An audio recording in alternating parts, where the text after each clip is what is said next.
Welcome back to our series, where we're diving deep into a complex crime that has flown under the radar for far too long. In this chapter, we'll shed light on the shocking details of the elaborate fraud and reveal the main players who orchestrated this scheme. Join us as we highlight Charles Nordby and his experience with these corrupt figures, illustrating how he became a victim in the biggest crime in Sacramento. If you're intrigued and want to learn more about the hidden truths behind this story, be sure to subscribe to our channel so you won't miss any upcoming videos that delve deeper into this fascinating case. This chapter is the inception of corruption.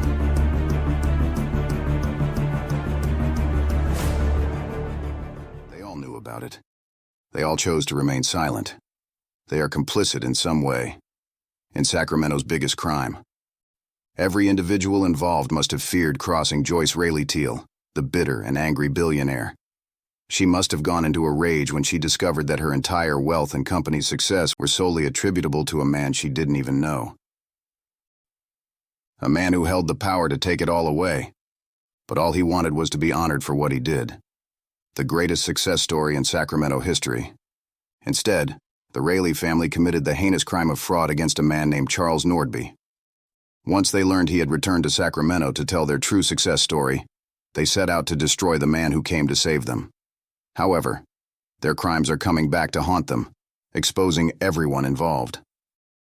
Since 1991, due to Joyce Rayleigh Teal's accumulated wealth from these crimes, all of Sacramento's news media have had to suppress the Rayleigh crime story to shield her, her company, and all the players involved, which included every news outlet in the Sacramento area. KCRA3, Sacramento Bee, Sacramento Union, KOVR 13, KXTV 10, KTXL 40, Sacramento Magazine.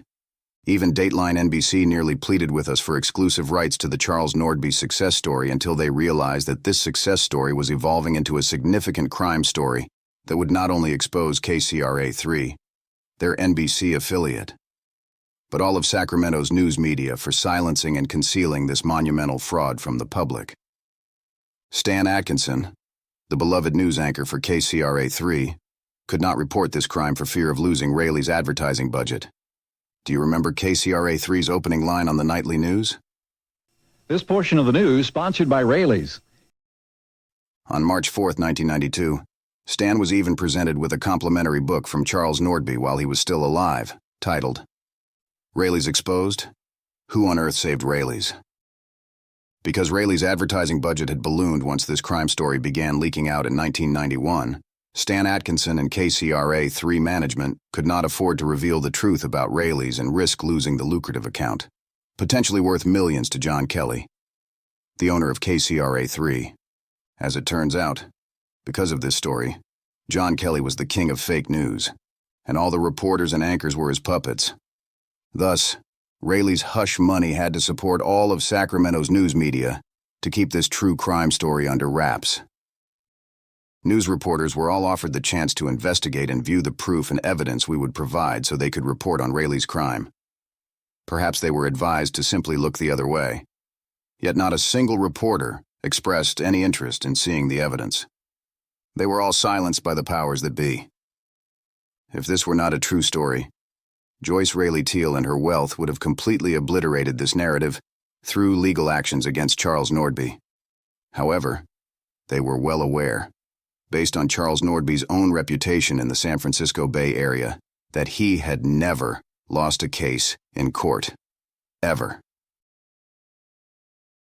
Poor Katie Grimes, Sacramento Union columnist, whose article titled, Why the Truth Matters, initially piqued our interest until she decided that the truth about Charles Nordby didn't matter. After receiving a copy of Charles Nordby's book, she reached out to let us know that she was unable to report on this story because a newspaper the size of the Sacramento Union could be shut down in one day by Rayleigh's. Well, Katie Grimes, damned if you do, damned if you don't. But then again, 16 years ago, no one could foresee just how expansive this crime would become. Welcome aboard, Katie Grimes. Speaking of beautiful newspaper writers, let's consider Diana Griego Irwin, Pulitzer Prize-winning columnist for the infamous Sacramento Bee. However, her article dated January 4th, 1998, titled, "Everyone is entitled to a day in court," suggests she may not have been aware that Charles Nordby was denied his day in court. She too had the opportunity to write about the true Charles Nordby success Rayleigh crime story, but she declined the chance to report on this authentic Pulitzer Prize-winning narrative. In her article dated May 2, 1999, on a different topic titled, "Only the Victim is Still Suffering," Diana accurately highlighted the crime against Charles Nordby, stating in her first paragraph, "It happens, and people in positions of power still look the other way, which I can only assume is exactly what the perpetrators in such cases depend on." 25 years later, this sentiment resonates regarding the Rayleigh Teal crime. Nevertheless, the good news is that her daughter managed to marry into the Rayleigh Teal family. Congratulations to Jessica Marie Irwin and Robert Michael Teal. Oh yeah, and don't forget, the entire wealth and success of the Jim and Joyce Rayleigh Teal family stemmed from an act of fraud against Charles Nordby, the very reason you are on this website today. The 4 leading religious figures in the Sacramento area turned a blind eye and/or lied about Charles Nordby. Louis Neely, Glenn and Rick Cole, Ray Johnston. They too had personal and/or financial ties to Rayleighs and the Teal family. Money also buys friends. Yet, money cannot purchase a clear conscience before God. The largest law firm in Northern California, Downey, Brand, Seymour, and Rower, violated the rule of law, filed fraudulent court documents, and misled Judge Joe Gray, corrupting and perverting the justice system against Charles Nordby through their courtroom shenanigans and fraudulent legal submissions. Judge Joe Gray either signed or rubber-stamped everything placed before him. Was Judge Joe Gray in the deep pockets of Rayleigh's, or Downey, Brand, Seymour, and Rower? Time will tell. Imagine the most prominent law firm in Northern California being publicly shamed by a 70-year-old man. Now consider this. Everyone chose to ignore how Charles Nordby was wronged. In our view, what they did is comparable to the public rape of an elderly man. Downey, Brand, Seymour, and Rower was caught with their pants down. Now everyone will awaken to the corruption within Sacramento's leading law firm. Law enforcement must have been instructed to stand down in this matter, the sheriff, FBI, and others. Politicians have known about this crime for the past 33 years. Governors, mayors, city hall officials, the Sacramento district attorney, California attorney generals.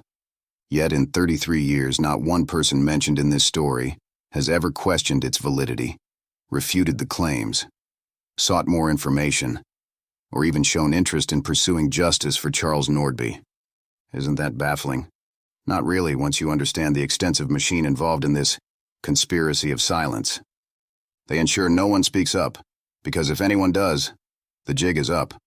Similar to gang members who vow never to utter a word about the crimes they witnessed. Fraud, theft, collusion, rape, murder, you name it. For over 33 years, the family of Charles Nordby has been sharing his remarkable success story and exposing the crime along with the multitude of individuals who have become complicit. We will continue to do so until the crime is resolved or the injustice is righted. His justice is coming.